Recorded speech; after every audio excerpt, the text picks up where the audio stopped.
You're watching VinylicPumaGaming. Hey guys, back with another Borderlands 2 countdown, and today I wanted to go over 10 of what I think are some of the best overpowered guns and weapons to farm in Borderlands 2. Now, it's important to mention that this video is going to focus on guns that are farmable. So, excellent quest reward weapons like the Pimpernel, Flame of the Firehawk, and Sandhawk aren't going to be on this particular list. Now, this list is open to any rarity, so you're going to be seeing Seraph, Pearlescent, Legendary, and even a few blue rarity unique weapons. But without further ado, these will be the top 10 best and most overpowered guns and weapons to farm in Borderlands 2, starting now. Number 10, the Tattler. The Tattler is a really powerful SMG that's acquired by killing Hyperius the Invincible in the Captain Scarlet DLC. Like all of the other Seraph weapons from this DLC, the Tattler has fairly high base damage at the expense of slow projectile speed and accuracy. The Tattler has some other interesting properties like a consistently fixed fire rate regardless of the parts on it, and it always spawns with a melee attachment. Sadly, you won't be able to increase your projectile speed by finding a bullets go fastrified version for that reason. Even still, I think you'll find that the Tattler is a very capable weapon, as it always has a ×3 projectile multiplier and can come in all elements. You could also argue that because the weapon has such a lack of variation, it may be more ideal to farm for this particular weapon in each element than it would be to farm several different elemental versions of other guns on this list. Ultimately, I found that I've had the best experiences with this particular gun on Maya the Siren when she is equipped with a cat class mod and a relic that matches the element or lack thereof on the Tattler. I think this is partially because Maya's combination of skills tend to greatly benefit the Tattler's issues while also boosting the weapon's inherent strengths. As an example, Wreck helps boost this weapon's fire rate, while Accelerate helps boost projectile speed. And if you see a Tattler that matches your level, I'd say it's definitely worth picking up. Number 9, the Twister. The Twister is a really nice, unique gun from the Hammerlock DLC. While it's definitely a bizarre shotgun, the Twister has the benefit of coming in shock element, and it always has a fairly consistent Twister-like projectile pattern. This makes the gun easy to hip fire. It also has really nice base damage and also makes it easier to predict where the projectiles are going to go while having high anarchy stacks on gauge. I would say the only real problem with the Twister is acquiring it. Obviously, you'll need the Hammerlock DLC, but you will need to spawn Omen Obadok, or just O for short. This requires evolving a badass savage several times, which can be made more difficult by having to deal with witch doctors, as they are necessary to increase a badass savage's maximum level. The Twister is pretty popular across all characters and a wide variety of builds. However, I tend to prefer these on either Maya or Gage. Gage has skills that boost shock damage, and of course you've got Anarchy, while Maya has Phase Lock, which can make using a Lady Fist to crit boost the Twister's damage a whole lot easier. While I wish this gun was easier to acquire, the Twister is still one of the better DLC weapons that are available to you. Granted, O is a pain to spawn, but the Twister itself is certainly worth the effort. Number 8, the Babymaker. While you may find that you prefer other SMGs as conventional weapons, the Babymaker is my favorite TDR weapon in the game. While guns like the Omen are certainly good, I tend to like the Babymaker as it is truly a monster when it comes to consistent high damage reloads. Of all of the high damaging TDR SMGs, I think the Babymaker is the easiest to use and it has reasonable ammo consumption. Now, for the most part, you're probably going to be using the Babymaker on Axton, as he can boost the reload damage through both grenade and elemental damage bonuses. Or you may find that you like this on Explosive Krieg, provided that you've got an explosive Babymaker, as it might go well with his Crunch class mod and his Strip the Flesh skill. As for acquisition, the Babymaker requires you to kill Madame von Bartlesby either during or after the You Are Cordially Invited party prep side quest in order to get it. If you ask me, this is probably one of the easier weapons on this list to farm, in the sense that you don't have to kill an enormous raid boss, and you don't have to deal with this absurdly long farming method in order to get the gun. I would say if you do play Axton, you're going to definitely want a Babymaker in every element. Number 7, the Bekaa. Out of all of the pearlescent guns and weapons in Borderlands 2, the Bekaa is going to be one of the better ones, if not the best pearlescent in the game. This is because it has a fairly unconventional projectile pattern that involves firing an initial projectile that moves at normal speed, followed by 3 split projectiles that deal the same amount of damage. It's worth mentioning that because these 3 split projectiles are unlisted, they will deal full amp damage with the B shield. And it stands to reason that if you practiced enough with this particular weapon, that you could properly estimate distance so that the split projectiles land on a single crit spot for ridiculous damage. I'd also say that as far as Borderlands 2 is concerned, the Bekaa is the best non-elemental weapon as well as the best assault rifle in the game when it comes to damage output. The only thing that would probably make the Bekaa better was if it could come in any element and it was fully automatic. With that said, getting a Bekaa is a bit of a pain since it was added with the Digistruct Peak DLC and you'll have to farm tubby enemies in order to get it, which only appear after level 61. But I'd say if you can get your hands on one of these, try to get it with the flush prefix as it boosts the magazine size for more shots. Number 6, the Fastball. At one time, the Fastball was pretty terrible, however the $100,000 loot hunt event really boosted this weapon's power. The Fastball received a base damage boost by about 500%, and the blast radius was slightly increased to allow for a little more fudge room, provided that you don't hit precisely on target. This buff took what I think many Borderlands 2 veterans would agree was probably one of the worst grenade mods in the game, and turned it into the best. While most of the characters can make great use of the Fastball, I would say that Axton and Krieg make the best use of it. Axton has skills that boost your grenade capacity, and he tends to be more flexible with different elemental variants of the Fastball. Krieg, on the other hand, tends to be best with the explosive variant of the Fastball, as it tends to go well with his Crunch class mod and his Strip the Flesh skill. I suppose it's also worth mentioning that Salvador can throw 2 fastballs at once, which may prove pretty entertaining if you play as him. The only thing that I think would make this grenade mod better was if it homed in on enemies as you threw it and regenerated grenades in the process, and of course it had that insane amount of damage.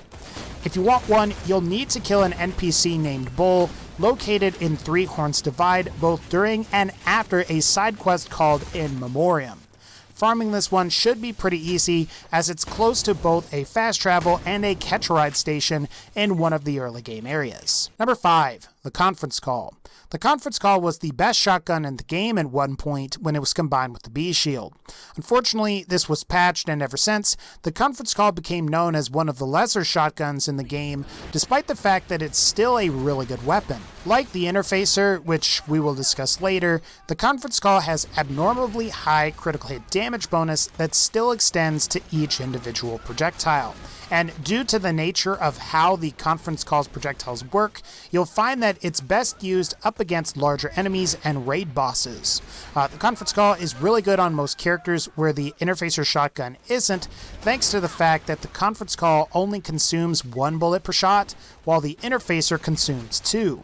And this makes it more practical since it doesn't require any ammo regeneration or chances to not consume ammo to make it viable. You also don't need any DLC to obtain a Conference Call, while you will need one with the Interfacer. Now, overall, I'd say the Conference Call is pretty good on everyone. If you want a Conference Call, the only way to get it without DLC is to kill the warrior and see if he drops it. Now, if you have the Dragon Keep DLC, you can simply defeat the Handsome Sorcerer, as he shares the same loot pool with the warrior. Number 4, the Lyuda. As far as the vanilla game goes, I would say the Lyuda, White Death, Lyudmila, or whatever it's called, is the best sniper in Borderlands 2. Now, while I would say the Pimpernel definitely has better damage per shot potential, the Lyuda has far superior fire rate, and you may find that it can be absolutely ridiculous when combined with Zero's critical ascension skill. Lyuda is based on the non-unique Vladov sniper rifle known as the Droog. Both the Lyuda and Droog have the Vladov sniper rifle barrel, which provides the higher fire rate that you'll see compared to other sniper rifles in this game. What makes the Lyuda better than the Droog is it has much better critical hit damage bonus, and the initial projectile splits into 3 after a certain distance. Like other weapons with unlisted projectiles, the Lyuda's unlisted bullets will receive full amp damage from the B shield. So if you do use the B shield, it might be a good idea to use the Lyuda with it. What's also great about the Lyuda is it's relatively easy to farm for. While it's a trek to where both Mobley and Gettle spawn out in the dust, and you will need to complete the Good, the Bad, and the Mordecai side quest, this is really only a small price to pay in order to get what is essentially one of the best sniper rifles in Borderlands 2. If you have the time, this might be a good weapon to farm for in every element. Number 3, the Interfacer. So the Interfacer is probably the best Seraph weapon in Borderlands 2, in addition to being the game's very best shotgun. While you will need to be able to score critical hits to get the most out of it, the Interfacer deals a massive amount of critical hit damage against raid bosses when used by Salvador. The Interfacer can be made even stronger when it's dual-wielded with either the Grog Nozzle or the Lady Fist pistols. The Lady Fist will boost critical hit damage even further, while the Grog Nozzle will slightly boost critical hit damage and allow your shots to heal you. That said, the Interfacer has 2 flaws. The first is that it fires these projectiles that are similar to gyro jets that you see on Torg weapons. And as you may know, gyro projectiles don't travel particularly fast, which means that fighting at significant distance with the Interfacer is going to be really difficult, if not impossible. The second flaw isn't as much of a problem with Salvador as it is on the other characters, but the Interfacer consumes 2 ammo per shot, and this can prove to be too much for most other characters. Since Salvador just regenerates ammo while he's conserking, the Interfacer is a much more viable weapon for him to use. Otherwise, you will need to be able to kill Veracitus to get your hands on one of these, and in my opinion, Veracitus is the hardest raid boss in the game as he moves quickly, he deals a lot of damage, and he has absurdly high health. Even still, if you can beat him, the Interfacer is definitely worth it. Number 2, the Norfleet. Okay, so this one should be pretty obvious, but the Norfleet is pretty much the best rocket launcher in the entire game, and as long as you have a sham shield to absorb the rockets, you can simply just walk through the entire game with minimal effort. The big things that the Norfleet has going for it are that it can deal a crap ton of damage, and it can do so over a wide area. Much like the BFG from the Doom games, this weapon should allow you to almost clear entire rooms with relative ease. With that said, the Norfleet starts to show its limitations as you fight raid bosses. While the damage to the Norfleet deals is quite high, the Norfleet lacks the ability to perform critical hits, and a lot of the damage that the Norfleet deals is spread over a wide area. And for the sake of comparison, something like the Interfacer, Bekaa, or even the unkempt Herald deal damage in relatively confined areas. The ammo consumption of the Norfleet can be a turnoff for some, especially if you're using a Vladov Topnia launcher or something like the Bada Boom, because in comparison, those launchers use 1 rocket per shot, while the Norfleet uses 3. If you want this weapon, your best bet is going to be to kill Vermivorous or Hyperius. If you are playing single player, you will need to kill Hyperius, and that requires the Captain Scarlet DLC. However, to actually possess and use the gun, no DLC is required, and you can fight Vermivorous instead if you've got a couple of friends that want to spawn him. Number 1. The unkempt Herald. So this is another weapon in Borderlands 2 that shouldn't be too much of a surprise to see on this particular list. The unkempt Herald is probably the best pistol in all of Borderlands 2, and I've got to admit that it can make you feel pretty awesome when you use it. Contrary to what the item card says, the unkempt Herald fires 7 projectiles instead of just 1. And the double prefix version fires 14 instead of just 2 bullets for insane amounts of damage. And when you combine this with the fixed firing pattern, you're going to start to understand why this weapon is so powerful and so well regarded. As you might expect, this gun is really great on everyone. To be honest, I don't think you'll ever encounter a situation in which you'll find that the unkempt Herald is a bad choice. Granted, it may not be the best choice against enemies with high splash resistance, however the unkempt Herald pretty much tears through everything else. My only real complaint is the ammo consumption. While it's reasonable given how powerful the weapon is, I still would always like to minimize my ammo consumption on most characters since only Salvador can regenerate ammo. Something that is worth mentioning is that while the unkempt Herald does drop in the vanilla game without any DLC, I've found that your most reliable way to get the unkempt Herald that you want requires the Torg's Campaign of Carnage DLC, because what you can do is you can buy a Torg Legendary with Torg tokens.